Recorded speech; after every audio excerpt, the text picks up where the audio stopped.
Nous ne sommes plus que des spectateurs. Regardons-nous, observons-nous réellement. Un écran face à nous, un fil d'images qui défile encore et encore. Nous ne clignons presque plus des yeux, notre main scrolle machinalement. Le temps passe et nous ne le sentons même plus. Combien de vidéos avons-nous regardé aujourd'hui ? 10 ? 20 ? 50 ? De quoi parlait-elle ? Sommes-nous encore conscients ou simplement habitués ?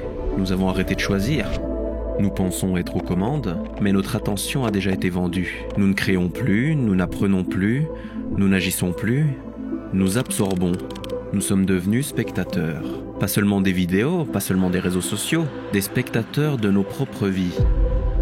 Nous avons la certitude de choisir ce que l'on regarde, que nous décidons de ce qui capte ou non notre attention. Mais si ce n'était pas le cas, si au lieu de regarder, nous étions regardés, si notre attention n'était pas un choix mais un produit, ce que nous regardons nous transforme, ce que nous consommons nous façonne.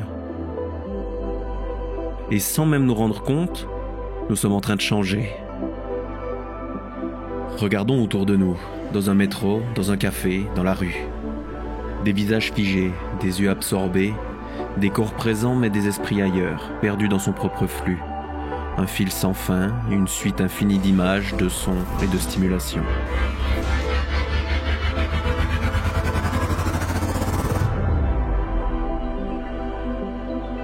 Nous avalons du contenu comme on grignote des chips. Pas parce que nous avons faim, mais parce que nous avons pris l'habitude de mâcher du vide. L'humain n'a jamais été aussi saturé d'informations, et pourtant, il n'a jamais été aussi vide. Nous ne retenons rien, nous ne réfléchissons plus, nous regardons encore et encore. Tout ce qui importait avant, la construction, la patience, l'apprentissage, a laissé place à une boucle infinie de dopamine. Nous avons tous déjà eu cette pensée. Je contrôle ce que je regarde, c'est moi qui choisis, j'arrête quand je veux. Mais est-ce vraiment le cas ? Regardons-nous encore, plus intensément. Un écran devant nous, et le monde autour n'existe plus.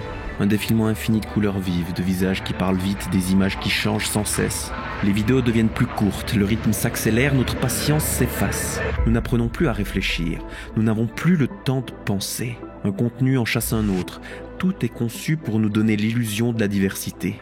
Alors qu'en réalité, nous tournons en rond, prisonniers d'une boucle infinie. Pourquoi est-ce si difficile de décrocher ? Parce que chaque vidéo, chaque image, chaque son ont été choisis pour nous retenir.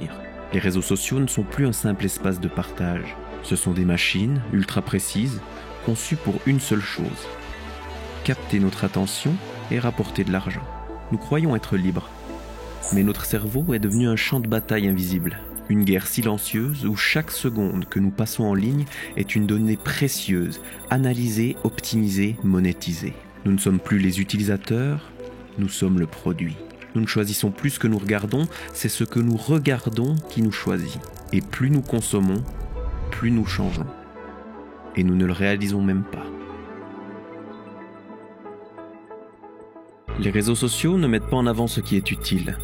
Ils ne mettent pas en avant ce qui est intelligent. Ils mettent en avant ce qui capte le plus notre attention. Et qu'est-ce qui retient l'attention humaine ? Le scandale, le vide, le choc, le clash. Chaque vidéo qui passe, chaque article que nous lisons, chaque contenu qui nous est suggéré n'est pas là parce qu'il est bon pour nous. Il est là parce qu'il est efficace sur nous. Et cette boucle infernale nous transforme. Le cerveau humain est une éponge. Il n'analyse pas seulement ce qu'il voit, il l'absorbe, il l'intègre, il le normalise. La science l'a prouvé. Faites écouter une chanson à quelqu'un assez de fois, elle deviendra sa préférée. Exposer cette personne à une idée assez longtemps, elle deviendra sa manière de penser. Si nous nourrissons notre esprit de colère, nous deviendrons en colère. Si nous le nourrissons de stupidité, nous deviendrons stupides. Si nous ne faisons que regarder sans jamais agir, nous perdrons la capacité même d'agir. Nous avons toujours cru que nous étions imperméables, que nos pensées nous appartenaient, que nos opinions étaient forgées par notre raison, notre réflexion, notre libre arbitre. Mais si ce n'était qu'une illusion, si au lieu de penser par nous-mêmes, nous nous contentions de répéter ce que nous avons vu 1000 fois sur les réseaux sociaux, nous ne suivons pas qui dit la vérité, mais qui est le plus convaincant. Qu'arrive-t-il si nous devenons les copies conformes d'un contenu que nous n'avons jamais consciemment choisi de voir ? Si nous ne sommes plus les architectes de notre pensée, qu'il est à notre place ? J'ai toujours cru que si l'on devait imager la manipulation, cela ressemblerait à une cage. Un système oppressif, brutal, qui nous forçait à penser d'une certaine manière. Mais au fil du temps, je me rends compte que la plus grande manipulation de l'histoire n'a jamais eu besoin de force. Elle n'a eu besoin que d'attention. Et notre attention, nous l'avons donnée volontairement. Sans protester, sans résister. Nous avons offert notre regard, notre curiosité, notre capacité à nous émerveiller, à nous indigner, à réfléchir. Tout ce qui faisait de nous des individus libres a été capté, analysé, fragmenté, puis revendu. Nos pensées ont cessé d'être une construction intérieure pour devenir un simple reflet extérieur. Nous ne sommes plus les auteurs de notre propre histoire, nous sommes devenus les spectateurs passifs de ce que nous avons déjà vu 1000 fois. Nous ne cherchons même plus à comprendre, nous cherchons à confirmer ce que nous savons déjà. Nous ne confrontons plus nos idées, nous acceptons celles qui nous sont servies. Nous ne ressentons plus l'émotion brute, nous consommons des stimulations prêtes à l'emploi.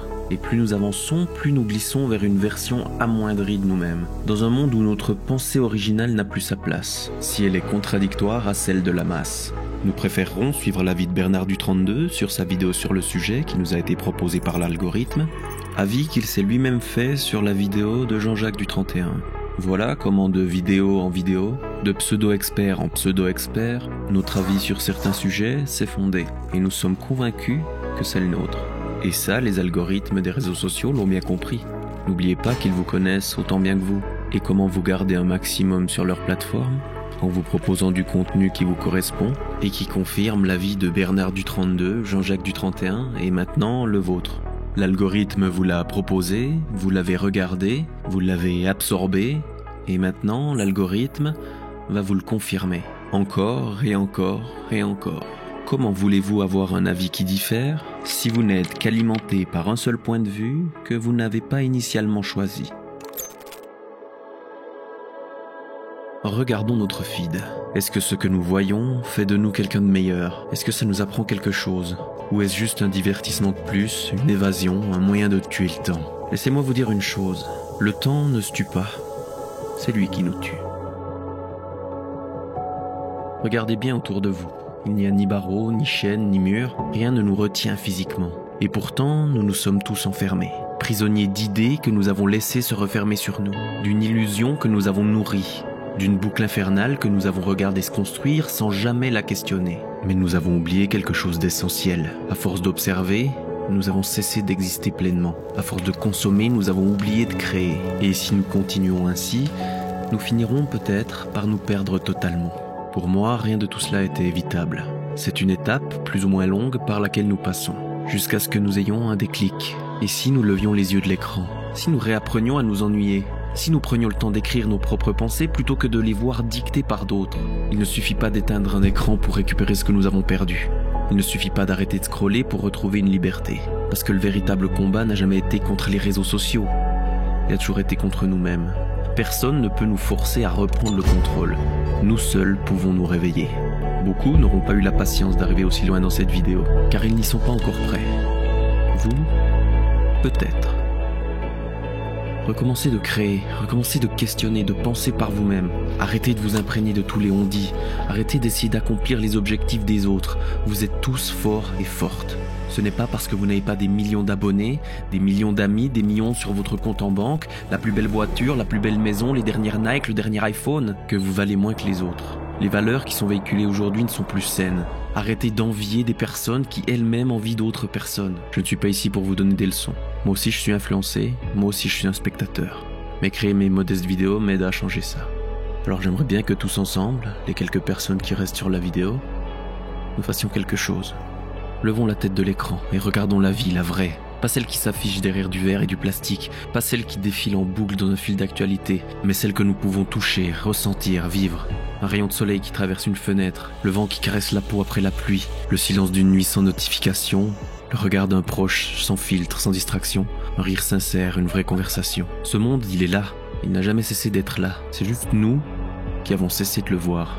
Aujourd'hui, maintenant, à cet instant précis, essayons d'apprécier ce que notre monde nous donne encore. Regardons un ciel sans pixels et demandons-nous une dernière chose. Regarder comme un spectateur ou vivre comme un acteur.